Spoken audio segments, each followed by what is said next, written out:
باش ئەگەر وڵاتێک سزای من بدا تەماشا دەکەی یەک هەواڵێکی ناخۆش دێ بەداخەوە دەبینیت ئەگەر هەواڵێکی تۆزێ ناخۆش بێت یەکسەر لە خۆڕایی لە بازاڕە شتەکان گران دەکەن. کاکە گیان تۆ جارێەوەی کە کڕیوتە بە سعری خۆی بیفرۆشە ئەگەر گران بوو تۆش گرانی کە بەپێی گرانیەکەی 250 چۆتە سەری 500 و هەزار مەخە سەری. لە خوا بترسە، تەقوای خوا بکە.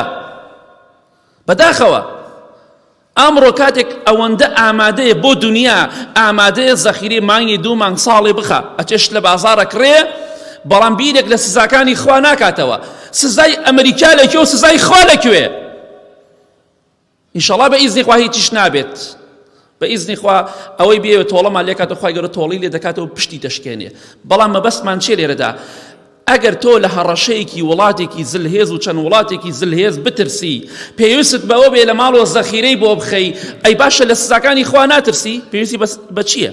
پێویستی بەوەیە خۆتی بۆ ئامادەکەی. ئەی باشە تۆ لە بازاڕەکان شتەکە گرانەکەی، ئەی بێ ویژدانی بێ ڕەحم